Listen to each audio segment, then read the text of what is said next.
Hi, எல்லாம் எப்படி இருக்கீங்க? நல்லா இருக்கீங்களா? சாப்பிட்டீங்களா? சாப்பிட்ருப்பீங்கன்னு தெரியுது. ஏன்னா மணி 2 ஆகுது. நீ வந்துருவாரு. வந்தோடனே நாங்களும் சாப்பிடணும். இன்னைக்கு காலையில் நேரமே கடைக்கு போயிடலான்னு கிளம்புனேன். ஆனால் இங்கே தண்ணி வரல. எலெக்ஷன்லேருந்து தண்ணி வரல. எலெக்ஷன் அப்போ வந்தது தான். 20 நாள் ஆயிடுச்சு, தண்ணி வரல. இன்றைக்கி வரும்னு சொன்னாங்க. சரி வந்தால் பிடிச்சி வச்சிடலான்னு நினச்சிருந்தேன். தண்ணி இன்ன வரைக்கும் வரல. ஏதோ சுத்தம் பண்ணுறாங்கன்னு சொல்கிறாங்க டேங்க்லாம். அதனால் எல்லாம் சுத்தம் பண்ணி தான் வரும்னு சொல்கிறாங்க. நீ என்ன பிரச்சனையும் தெரில. ஆனால் 20 நாள் ஆயிடுச்சு. கேன் தண்ணி எடுத்து புழங்குறோம். கேன் தண்ணி எடுத்து புழங்குனா ரொம்ப சிரமம். கேன் தண்ணி சமைக்கிறதுக்கு, சாப்பிட்றதுக்கு, எல்லாம் குடிக்கிறதுக்கு எல்லாம் நம்ம யூஸ் பண்ணுறதுனால ரொம்ப கொஞ்சம் சிரமமாக இருக்குது. அதனால் அது இல்லாத கடைக்கு வேறு ரொம்ப லாங் லீவ் ஆயிடுச்சு. கடைக்கு பிள்ளைங்களாம் இருந்தனால ஸ்கூல் லீவுனால ரொம்ப லாங் லீவ் ஆயிடுச்சு. சரி இன்றைக்கி போயிடலாம் அப்படின்னு நினச்சேன். கிளம்புனேன். இந்த மாதிரி இது. ஆனால் சாயந்தரம் போயிடுவேன். சாயந்தரம் கண்டிப்பாக போயே ஆகணும். உங்கள் ஊரில் எப்படி தண்ணிக்கு பிரச்சனை இல்லையா? என்னன்னு சொல்லுங்கள். கமெண்ட் பண்ணுங்கள். அப்புறம் சாப்பிட்ருப்பீங்க. சாப்பிட்டதே சும்மா கேட்கக்கூடாது. சாப்பிட்ருப்பீங்க. ஆனால் தண்ணி பிரச்சனை எல்லா பக்கமே இருக்குல்ல. எல்லா ஊர்லேயும் தண்ணி பிரச்சனை இருக்குது. ஏன்னா இந்த வெயில் டைமில் எல்லா ஊர்லேயுமே தண்ணி பிரச்சனை இருக்கும். ஆனால் இந்த ஊரில் வந்து இந்த மாதிரி இல்லை. எப்படி விட்டுருவாங்க, 10 நாள், ஒரு வாரம் இந்த மாதிரி விட்டுருவாங்க. ஆனால் இந்த ட்ரிப்பு தான் என்னன்னு தெரில, 20 நாளைக்கு மேலே ஆயிடுச்சு. அதனால் விடலை. ஆனால் என்ன பண்ணுறதுன்னு தெரில. அப்புறம் என்ன பண்ணுறது? தண்ணி விட்டாலும் விடாட்டி வாங்கி தானே ஆகணும். ஒரு நாளைக்கு எப்படி 2 கேன் 3 கேன் ஆயிரும் பிள்ளைங்களாம் இருந்துச்சுன்னா. என்ன பண்ணுறது? அப்புறம் வாங்கி தான் ஆகணும். எங்கள் ஊரில் மழை பெஞ்சுதா?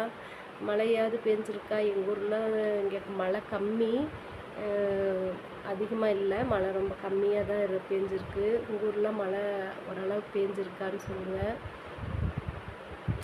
அப்புறம் தண்ணி பிரச்சனை அப்படிங்கிறத விட வெயில் வந்து ரொம்ப ரொம்ப அதிகமாக இருக்குது. வெயில் வந்து ஏன்னா அக்னி நட்சத்திரம் ஆரம்பிச்சிருச்சு.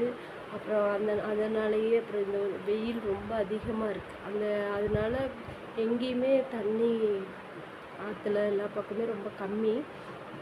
இருந்தாலும் கொஞ்சம் கொஞ்சம் ரொம்ப ஒரு அரை மணி நேரம் விடுறது, ஒரு 1/4 மணி நேரம் விடலாம். இப்படி கொஞ்சம் இது பண்ணி விடலாம். ஒரு 10 குடம் தண்ணி இருந்தால் கூட நம்ம கொஞ்ச நாள் சமாளிக்கலாம். ஆனால் சுத்தமாக விடலை தண்ணி. அதுதான் பிரச்சனை. அப்புறம் உங்கள் ஊரில் எல்லாம் தண்ணி பிரச்சனை இருக்கா இல்லையான்னு சொல்ல முடியாது. எல்லா ஊர்லேயும் இருக்குது. இருந்தாலும் இப்போல்லாம் ஒரு சில ஊரில் தண்ணி பிரச்சனையே இல்லைன்னு சொல்கிறாங்க. அந்த மாதிரி தண்ணி பிரச்சனை இல்லாத இருந்ததுன்னா பரவாயில்ல, ரொம்ப சந்தோஷம். கடைக்கு போனால் கண்டிப்பாக வீடியோ எடுத்து போடுறேன். முடிஞ்சளவு வீடியோ எடுத்து போடுவேன்.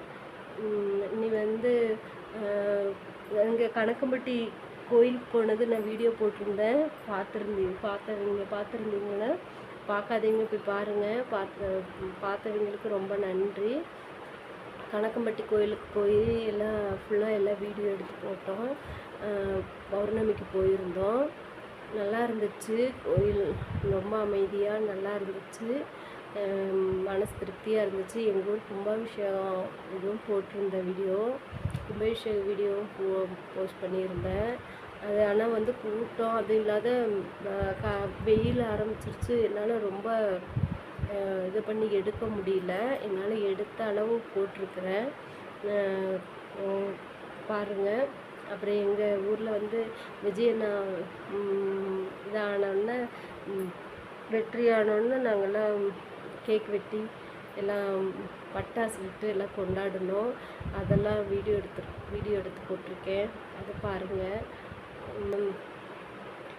இந்த நார்மலாக பேசுகிற மாதிரி வந்துடும் எனக்கு. அப்புறம் அதில் அப்படி சொல்லிட்டு பேசிடுறேன். அந்த மாதிரி வரக்கூடாதுன்னு நானும் முயற்சி பண்ணுறேன். அடுத்த வீடியோவிலேருந்து கட் பண்ணி பேசிக்கிறேன்.